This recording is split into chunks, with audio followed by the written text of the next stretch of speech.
उपमुख्यमंत्री देवेंद्र फडणवीसांची ऑफर धुडकावत अजित पवार गटाचे नेते उत्तम जानकरांनी वेळापूर इथं माड्याचे उमेदवार धैर्यशील मोहिते पाटलांसाठी जाहीर सभा घेतली। वेगळी भूमिका घेतल्यानं भाजपने धैर्यशील मोहिते पाटलांवर गुन्हा दाखल करण्याची तयारी सुरू केली आहे। त्यांच्यावर गुन्हा दाखल झाला तर उमेदवार असल्यासारखा संपूर्ण मतदारसंघ पालथा घालून धैर्यशील यांना निवडून आणणार आणि जेल फोडून त्यांची विजयी मिरवणूक काढणार असा थेट इशारा उत्तम जानकरांनी राज्य सरकारला दिलाय।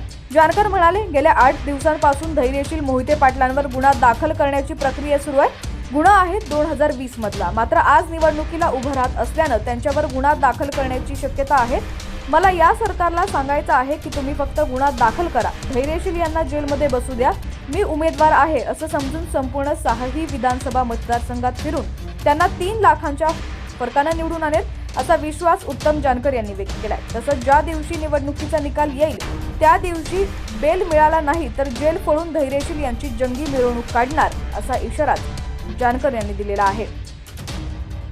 भाजपकडून बीजेपी राज्यातील प्रत्येकालाच भीती दाखवली जाते। मलाही म्हणाले, तुमचा दाखलाच ठेवणार नाही, न्याय व्यवस्था आमच्या बाजूला आहे, तुम्ही कसे आमदार होणार अशी धमकी असल्याचा आरोप उत्तम जानकर यांनी केला। मात्र राज्याच्या राजकारणाची अशी संस्कृती नव्हती, राजकारणात शत्रुत्व असते। मोहिते पाटलांनीही माझ्यावर 27 गुन्हे दाखल केले होते, मात्र मीही फार काही गुन्हेगार नव्हते। मात्र उत्तम जानकर आमदार होण्यासाठी लढत नाही तर ही लढाई राज्याच्या अस्तित्वाची आहे। पद येतील जातील, मात्र जर न्याय व्यवस्था अशी वागत असेल तर हा जानकर बॉम्ब बनून काम केल्याशिवाय राहणार नाही असंही जानकर यांनी स्पष्ट केलं। भाजपनं गेल्या 10 वर्षांपासून जिल्ह्याला नागवलेला आहे, एकही आमदार दुसऱ्या बाजूने नाही अशी स्थिती आहे।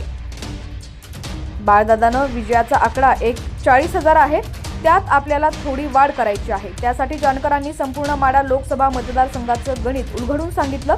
तसंच विधानसभेला माझ्या मदतीला नाही आला तरी चालेल, मात्र ही वेळ आणीबाणीची आहे, ही राज्याच्या परिवर्तनाची आहे।